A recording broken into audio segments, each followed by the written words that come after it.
News line కాదు బిడ్డ journalist Shankar, నీది బీఆర్ఎస్ లైన్. అర్థమైందా? న్యూస్ లైన్ అని పేరు తీసేసి బీఆర్ఎస్ లైన్ అని పెట్టుకో. తెలంగాణ అని పేపర్ పెట్టి ప్రతిరోజు మాట్లాడతావు. తెలంగాణ కాదు, అది బీఆర్ఎస్ గానం, బీఆర్ఎస్ గొంతుకగా పనిచేస్తున్నాను. పేరు మార్చుకో, పరువు తీయకు. మిత్రులారా, అందరికి నమస్కారం. నేను మీ జర్నలిస్ట్ సూరన్న.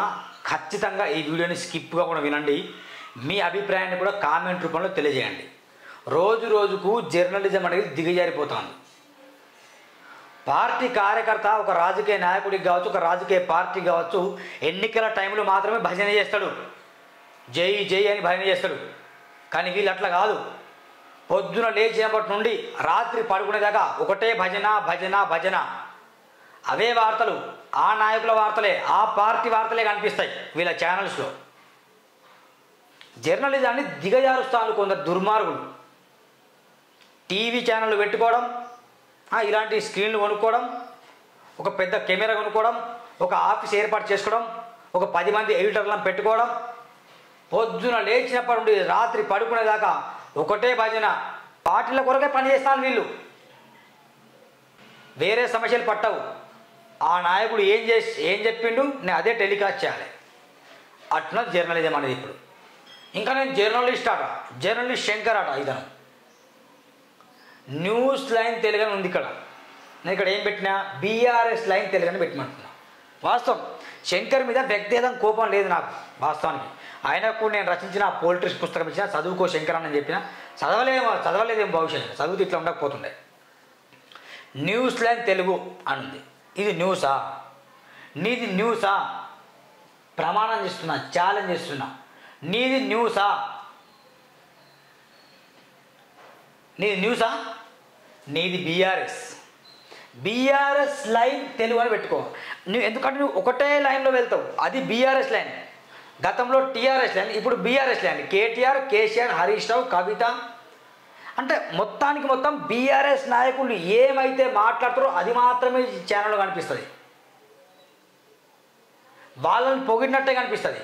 తెలంగాణ అని ఒక వార్తాపత్రిక స్టార్ట్ చేసినాం, అది బీఆర్ఎస్ గానం అని పెట్టుకో, బాగుంటుంది. అప్పుడు మాకు మీకు శత్రుత్వం ఉండదు, ఇబ్బంది ఉండదు కదా. కానీ నువ్వు జర్నలిస్ట్ అని చెప్పుకుంటూ మాలాంటి వాళ్ళ పరువు తీస్తాను. నువ్వు ఇజ్జత్ పోతాను, మొత్తం జర్నలిజం ఇజ్జత్ తీస్తాను. నువ్వు సిగ్గు శరం ఉండాలి కొంచెమన్నా. నేను సీరియస్ అవుతున్నా. శంకర్ అన్నాని పిలుస్తున్నా, కొంచెం సిగ్గు శరం ఉండాలి. రోషం కలిగిన జర్నలిస్టులకు పనిచేయి. నియమం, నిబద్ధత, నిజాయితీ, క్రమశిక్షణ, రెస్పాన్సిబిలిటీ, ఇట్లా ఉండాలి జర్నలిజం అంటే. ఏంది నీ జర్నలిజం? న్యూస్ అట అంటే నీ లైన్ మొత్తం న్యూస్ మీద ఉంటుందా? లేదు, నీ లైన్ మొత్తం బీఆర్ఎస్ మీద ఉంటుంది.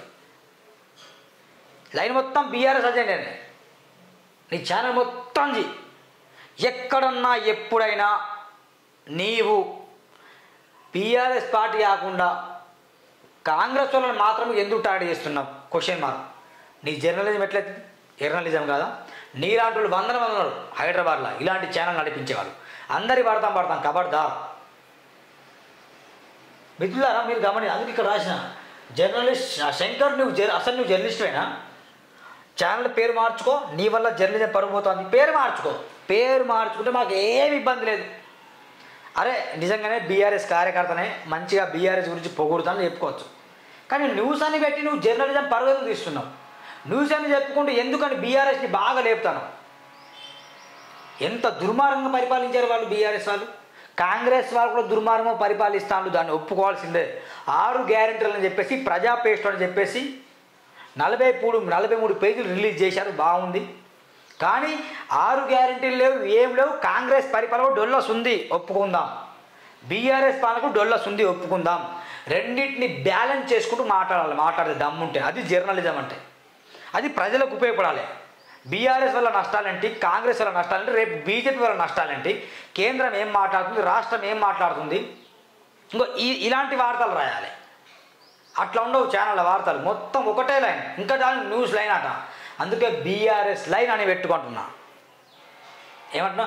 న్యూస్ ఒకసారి ఛానల్ చూద్దాం మనం. ఎందుకంటే సూర్యన్న ఇట్లా చెప్తే కొంత నమ్మరు. ఇక అంత అబద్ధం తెలియని వాళ్ళు కూడా తెలియాలి కదా. ఒకసారి దీన్ని మనం కొడదాం, న్యూస్ లైన్ తెలియని కొడదాం. దీంట్లో ఏమొస్తుందో ఇగో న్యూస్ లైన్ తెలియని ఇక్కడ కొట్టిన, ఓకేనా. తన ఛానల్లో గమనించండి మిత్రులారా, మొత్తం ఒకటే మాట ఉంటుంది. 4,84,000 మంది సబ్స్క్రిప్షన్ ఉంది, బాగుంది. ఓకే, మాట్లాడాలి. గతంలో ఈ యొక్క బీఆర్ఎస్ శంకర్ మీద దాడి జరిగినప్పుడు నేను స్పందించా. ప్రశ్నించే గొంతునే, కానీ పార్టీకి పనిచేస్తానని తెలుసు. నాకు బీఆర్ఎస్ పార్టీని భుజాన వేసుకొని మొత్తం కార్యకర్త కంటే హీనంగా పనిచేస్తానని తెలుసు. అయినా కూడా దాడి చేయడం అనేది తప్పు, దాడి చేయకూడదు అని మాట్లాడా. అయినా సిగ్గురాకపోయా. దీని మొత్తంగా నీకు అన్నీ ఏముంటాయి చూడండి దీంట్లో వీడియోలు. రేవంత్ రెడ్డికి బీజేపీ గుడ్ న్యూస్ అట, మేము నోటిఫికేషన్ ఇవ్వలే అంటాను. ఇవన్నీ చూడండి. నన్ను నమ్ముతలేరు అంటే కాంగ్రెస్ గురించే. మా ప్రశ్న సమాధానం చెప్పలేక అసెంబ్లీ వాయిదాట. చెన్నైకి బయలుదేరిన కేటీఆర్ చదివేసి నిరంజన్ రెడ్డి అట. ఇందిరాబాయి ఎక్కువ మాట్లాడకు, అసెంబ్లీ హరీష్ రావు ఉగ్ర రూపం, తెలుసుకొని మాట్లాడు, నోటికి వచ్చింది మాట్లాడకు అంటే. దీంట్లో గమనించండి, మహిళలకు కోరి చేయడానికి రేవంత్ తప్పనట. ఇది చూడండి. కాంగ్రెస్ 6 గంటలు చిత్తశుద్ధి శివపూయట. మోసం అంటే ఇవన్నీ గమనించండి. ఈ ఛానల్ అంతా గమనించండి. ఎక్కడ కూడా అంత మొత్తం కేటీఆర్కు కేసీఆర్కు మొత్తం బీఆర్ఎస్ పార్టీకి అంటే టీఆర్ఎస్ పార్టీ బీఆర్ఎస్ పార్టీకి భజన తప్ప దీంట్లో వాస్తవాలు ఏముండవు. వాళ్ళ నాయకుడు ఏం చెప్తే అదే. నేను అన్నది అర్థమైందా? ఓ కార్యకర్త ఎన్నికలు ఇక 1 year ఉన్నాయి అని చెప్పిన తర్వాతనే ఇక వాళ్ళ రాజకీయ నాయకులు వెంబడి తిరిగి కొందరు గోసి గుంగడేసి డ్యాన్స్ చేస్తారు, కొందరు భుజాన కండలు వేసుకొని పనిచేస్తారు, కొందరు ర్యాలీల కోసం సభల కోసం సమావేశాల కోసం పనిచేస్తారు. ఆ రాజకీయ నాయకులు వెంబడి ఉంటారు. 1 year పాటు మాత్రం అదే పని ఉంటారు. ఎన్నికల టైంకి ఇక ఘోరం ఉంటుంది.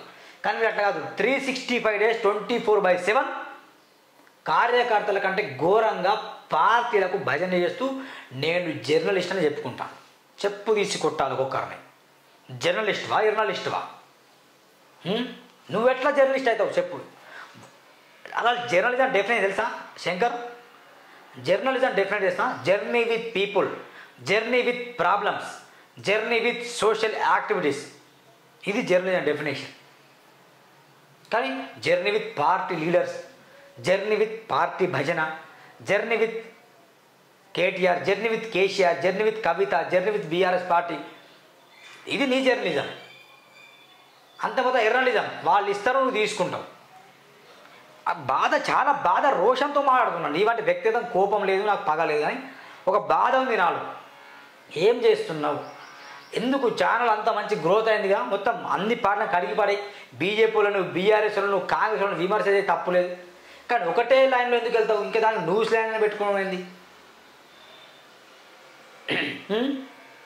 వేరే పని పట్టలేదా? ఏంది మిత్రులారు ఈ వ్యవహారం అర్థం కాదు. ప్రతోడు అదే పని. ఇక టీవీలు కొనుక్కోవడం, కెమెరా కొనుక్కోవడం, ఒక 10 మంది ఎడిటర్లను పెట్టుకోవడం, ఇక ప్రశ్నించడం. ఉన్నాయి, 100 కొద్ది ఛానల్స్ ఉన్నాయి. మీకు విషయం తెలియదు. చాలామంది నాకు చెప్తారు, రోడ్డు మీద వెళ్తుంటే కావచ్చు, అప్పుడప్పుడు టీ తాగుతున్నప్పుడు సమోసాలు బజ్జీలు తినే కొట్టుగా చెప్తాడు, అన్న రోజు యూట్యూబ్ ఛానల్ పెడతాయి, తెలంగాణ భవన్లో వెళ్తారట, వాళ్ళకు శాలరీ ఇస్తారట, వాళ్ళు వచ్చి పని చేస్తారట వాళ్ళ ఛానల్లో. అంత అధ్వానం అయిపోయింది పరిస్థితి. జర్నలిజం ఇంత దిగజారుతుంది. వీళ్ళే దుర్మార్గుడు. ఒక్కొక్క పార్టీకి ఒక్కొక్క జర్నలిస్ట్ పని చేస్తాడు. దీంట్లో బీఆర్ఎస్ పార్టీకి విపరీతంగా భజన చేసే బ్యాచ్లో నెంబర్ 1 అంటే జర్నలిస్ట్ శంకర్ వస్తాడు. అందుకే నా రోషన్తో బాతో మారుతున్నా. జర్నలిజం వ్యవస్థ మొత్తం దిగజారిపోతుంది. ఒక పని చేయి, బీఆర్ఎస్లో నేను పెట్టుకో, నేను బీఆర్ఎస్ పార్టీకి పని చేస్తానని చెప్పుకో, ధైర్యంగా చెప్పు. బీఆర్ఎస్ పార్టీ పని చేయి. ఎవరు అన్నప్పుడు ఎవరు అబ్జెక్షన్, నో అబ్జెక్షన్, ఎవరు అబ్జెక్షన్ చేయరు. కానీ న్యూస్ అని పెట్టుకుంటూ ఒక వార్తాపత్రికను స్థాపించి దాంట్లో మొత్తం కాంగ్రెస్ని తిట్టుడు, బీఆర్ఎస్ని లేపుడు, కాంగ్రెస్ని తిట్టుడు, బీఆర్ఎస్ని లేపుడు. ఇక న్యూస్ లైన్ తెలుగు అని పెట్టుకుంటూ దాంట్లో కాంగ్రెస్లో తిట్టుడు, బీఆర్ఎస్ని లేపుడు. గదే పని, వేరే పని లేదు, వేరే ముచ్చట్లేదు. తెలియదా గతంలో నువ్వు ఎట్లా చేసి తెలియదా? చాలా ఉన్నాయి శంకర్, సమస్యలు చాలా ఉన్నాయి. వాటి గురించి మాట్లాడు. అరే బీఆర్ఎస్ ఆయనలో ఇంటికి ఒక ఉద్యోగం అని చెప్పిండు, ఇంటికి ఒక ఉద్యోగం ఇయ్యలే దుర్మార్గుడు కేసీఆర్. వాడిని ప్రశ్నించు. రేవంత్ రెడ్డి అప్పులు చేస్తానని చెప్తున్నావు, వాడు చేస్తాడు. రేవంత్ రెడ్డికి తిట్టాల్సిందే. కేసీఆర్ చేసిన అప్పుకు వడ్డీ కూడా కట్టలేకపోతాడు వీళ్ళు.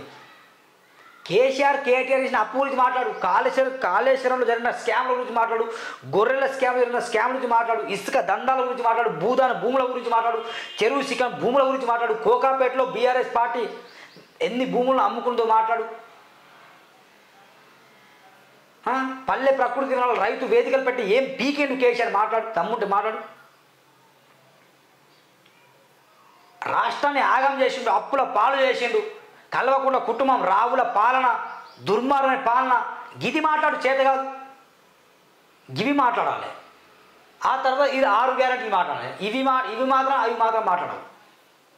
కేసీఆర్ కల్వకుంట్ల కుటుంబానికి బానిస కుక్క లెక్క పనిచేయకు ఉప్పు అంటారు. ఇజ్జతి పోతాను మీలాంటి వాళ్ళ, మాలాంటి జర్నలిస్టులది. మిత్రులారా, మీరు నిజాయితీ నా వీడియోని చూసే వాళ్ళైతే ఖచ్చితంగా ఈ వీడియో షేర్ చేయండి. పార్టీలకు పనిచేసేది జర్నలిజం కాదు, ఖబర్దార్. పార్టీలకు జోకేది జర్నలిజం కాదు, పార్టీలకు జోకితే జర్నలిస్ట్ కాదు, పార్టీలకు జోకితే జర్నలిస్ట్. పిచ్చి కుక్కను కొట్టినట్టు కొడతారు మళ్ళీ జనాలు అట్లా చేస్తే. సీరియస్. పద్ధతి మార్చుకో శంకర్. ఒక తమ్ముడిగా చెప్తున్నా, నాకన్నా వయసులో పెద్దవాడి, మంచి సబ్స్క్రిప్షన్ ఉంది, మంచి వ్యూవర్షిప్ ఉంది కాబట్టి పద్ధతి మార్చుకో. అందరు బీఆర్ఎస్ కార్యకర్తల వ్యూవర్షిప్ నీకు కొత్తగా ఏం లేదు, పీకేది లేదు. నీ పద్ధతి మార్చుకొని బీఆర్ఎస్లో నేను తెలుగుని పెట్టుకొని బీఆర్ఎస్ పార్టీకి జోకు, వాళ్ళ జోకు తప్పులేదు. వాళ్ళే అంటే మొత్తం వాళ్ళ విధానాలు జోకు తప్పులేదు. లేదా న్యూస్లో కంటిన్యూ చేసుకుంటూ ఎగ్జాక్ట్గా న్యూస్ని మాత్రం టెలికాస్ట్ చేయి. ఇంకోటి పేపర్ కూడా తెలంగాణలో పెట్టుకొని తెలంగాణలో సమస్యలు మొత్తం రాయి. కానీ ఇక బీఆర్ఎస్ పార్టీని లేపు రాయకు, సిగ్గు పోతుంది. ఓకేనా? Please my humble request. ఈ వీడియో చూసి ఏం ఫీల్ కాకు. Thank you, by by.